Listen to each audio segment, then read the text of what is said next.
Look, I know the strike is technically over since the union and King Soopers reached a tentative agreement to be voted on Monday, January 24th, but I put a lot of work into this and I didn't want it all to be in vain. So, here, strike.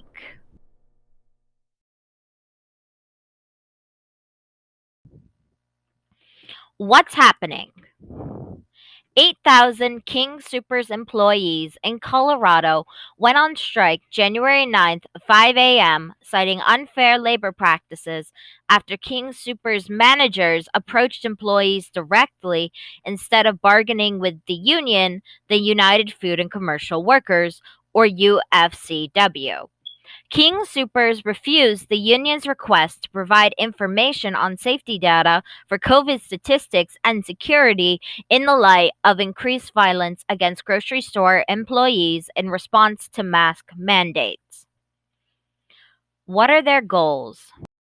The workers want a living wage comparable to the cost of living in Colorado, to not have to enforce mask mandates, better COVID safety standards, consistent hours, health insurance without high premiums, and to prevent King Soopers from switching to gig workers. Kroger's, the company that owns King Soopers, proposed a contract that would increase the wages of full-time employees in reference to seniority. Even though the latest company proposal is $170 million, overall wages for employees would only be raised by 13 cents on the lower end to 4.50 on the higher end over a 3-year period. But there would be a $16 an hour floor, so no wages will go above $16. Kroger's proposal sounds like a lot, but it fails to address the rising cost of living in Colorado. The average salary needed to afford a home in Colorado is $100,200. Contrast that with other states where the salary needed to afford a home in most states is $40,000 to $70,000.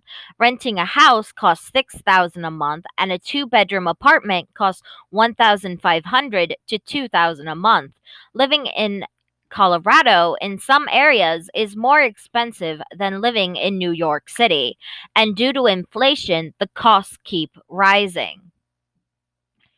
According to a study from the Economic Roundtable, a nonpartisan policy research group, nearly 80% of Kroger employees are food insecure.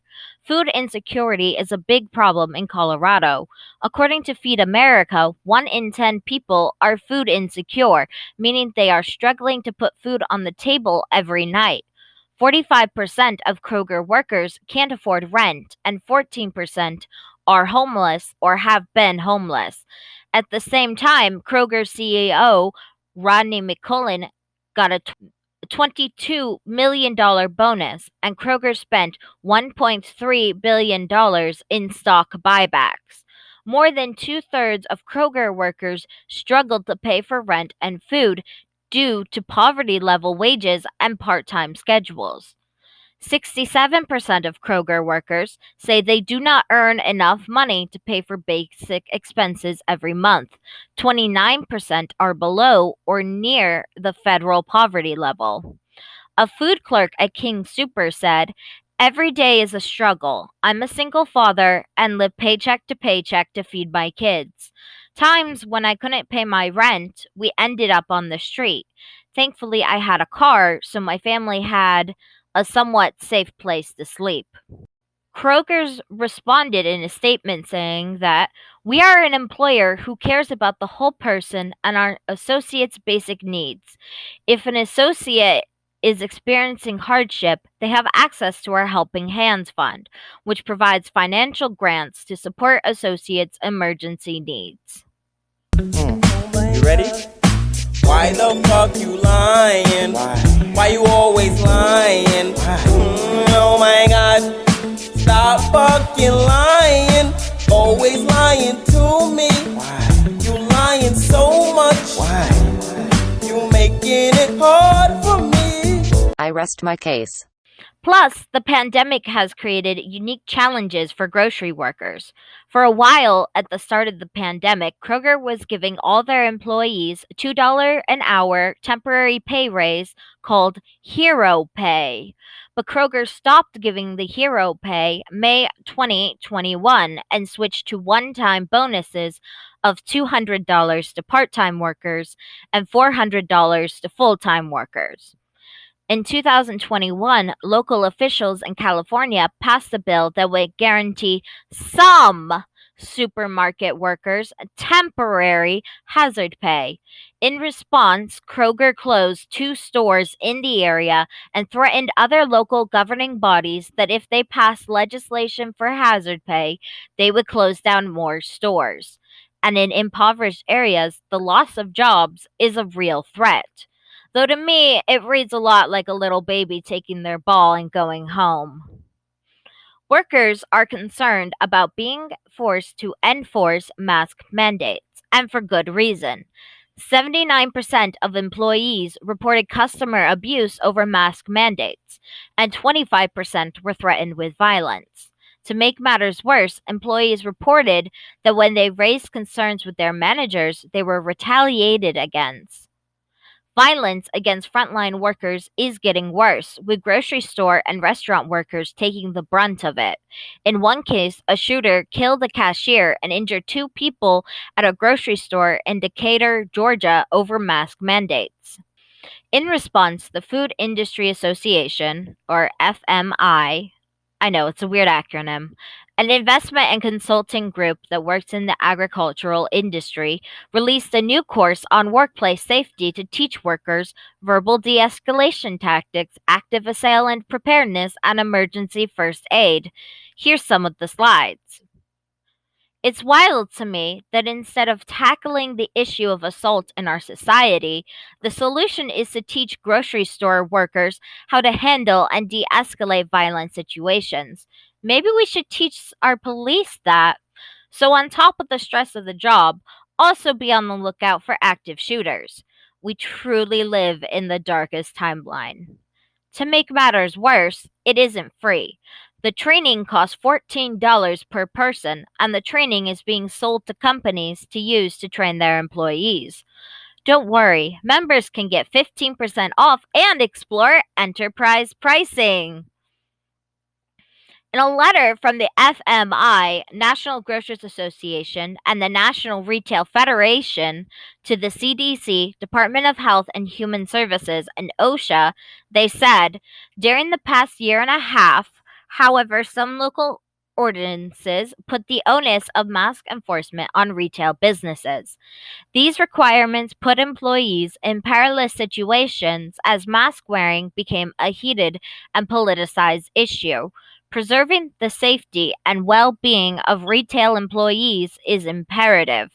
In fact, retail employees typically are trained not to confront shoplifters. But don't worry, the employees now know how to spot an active shooter and improvise a tourniquet. So, crisis averted. Due to this new COVID Omicron variant, workers are scared to return to work. Kroger's cost cutting policy has led to staff shortages, threatening worker and customer safety. With less staff, there aren't enough workers to complete assigned work, impacting workplace security, food handling safety, and staff protection.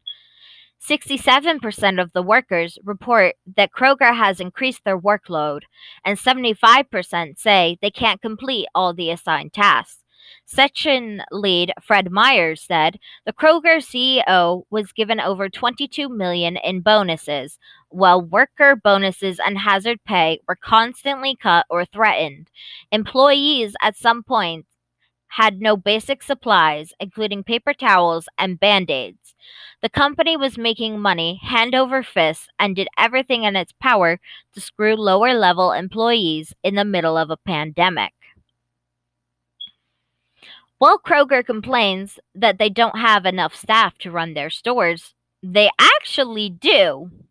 Wait, but didn't you just say that there are staff shortages, you ass, screeching from your cave hideout in the distant dystopian Mad Max future of 2032? And yes, there are staff shortages, but it is a problem of Kroger's own making. That brings us to the King Soopers employees' demand for consistent hours. It's a common business practice for companies to hire people and give them only enough hours that they are classified as part time employees so they don't have to give them benefits. Add to that the fact that workers in Colorado need to work 60 to 70 hours a week to afford housing, and you've got yourself a problem there. It wouldn't be so bad if the hours were consistent so that workers can get another part time job. But because of the flexible working hours, workers can't get another job. So there is a whole class of workers that want full time work but are being denied the work and hours. These workers are called involuntary part time workers. The study by the Economic Roundtable said many, meaning the workers, said they wanted more hours. However, Kroger's cost cutting practices limit 2/3 of their workers to no more than part time hours. Frequent schedule changes for over 50% of the workers further jeopardize their finding other part time work.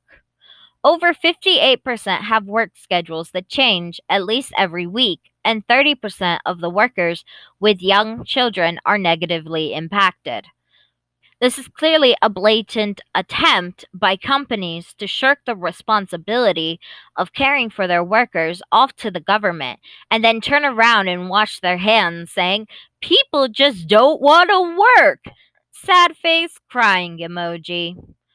Another way companies are saving money is by switching to gig workers who are independent contractors. Because we all know they're just employees. Hashtag the gig is up. King Soopers intended to get rid of the delivery driver or workers by replacing them with contracts with gig apps like Instacart and Shipt. This would cost hundreds of workers their jobs, and just really shows how callous and full of lies Kroger is. How are they going to complain about not having enough employees while they make plans to fire a whole slew of people? I will not stand here and listen to you fill this hallowed room of justice with your blatant lies. Now answer the question. I want the truth. Not to mention the impact this pandemic has on mental health. Workers have to not only handle the normal stress and anxiety of working in a customer facing job, but also this new anxiety of possibly dying. The knowledge that every time you leave the house and go into work, you could be exposed to a deadly disease and you are taking that disease home to your families. Grocery store workers and other essential workers are dealing with increasing rates of declining mental health, with some studies suggesting that frontline workers have a form of PTSD. Mark Perrone, president of the UFCW, said that the union is considering whether to have a town hall to discuss mental health with workers and gauge whether workers have the resources and support that they need. It's going to be a combination of stress over time that's going to get people.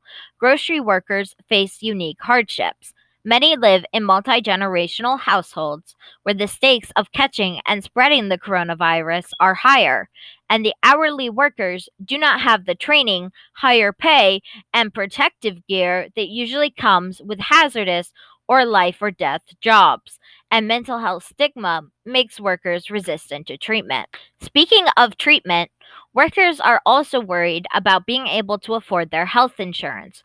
Kroger isn't taking away their health insurance per se, but Kroger wants to switch to insurance plans with high premiums. Workers who are already struggling to pay for food and housing can't afford higher premiums. Those beautiful 13-cent pay raises are coming at a cost to their benefits. Plus, workers will be required to work more hours in order to be eligible for health insurance, hours that they aren't getting because they're involuntary part time workers. The UFCW has accused Kroger's of bargaining in bad faith. Kroger managers directly approached employees, refused to give the union accurate safety data, and hired temporary workers at higher wages. Managers directly approaching employees is a form of anti union intimidation. A worker on their own does not have any power in the exchange, and their job is in danger if they give off any intent of participating in a strike or unionizing, especially in higher at will states. One of the UFCW's demands was to get Kroger to take action to protect their employees from COVID-19 and customer harassment. Without accurate safety data, it is difficult for the union to successfully advocate for themselves. And according to the NLRB guidelines, companies are required to provide all data that unions ask for. And finally, hiring temporary workers at higher wages is shitty. It's an attempt to break up the striking workers' solidarity. But it gets worse. Kroger started hiring temporary workers when the strike buzz first started buzzing. So, in the days leading up to the strike, workers who were readying to strike were required to train their replacements who will be making way more than what the union workers were making. Now, there's a bit of a legal scuffle about whether pre hiring replacement workers count as bad faith bargaining, but it's definitely fucked up. But I guess we'll have to see what the NLRB's decision is on the matter. How do we support the workers? Normally, this is where I say share and donate, but since the strike is over, then there's not much to do for these individual workers. But what we can do is call on our politicians to cut down on COVID misinformation, particularly around mask mandates, get vaccinated, and social distance, in addition to calling on politicians to formulate policies that ensure everyone has the money needed to live and eat. The Build Back Better bill is a good first step. Oh, shit. Well, I was stuck in bed, and you were stuck here with me. But now you may go and live your lives. Go, be cute, keep gay, be crime. Bye! Julie, do the thing. Don't freak out. It's not real.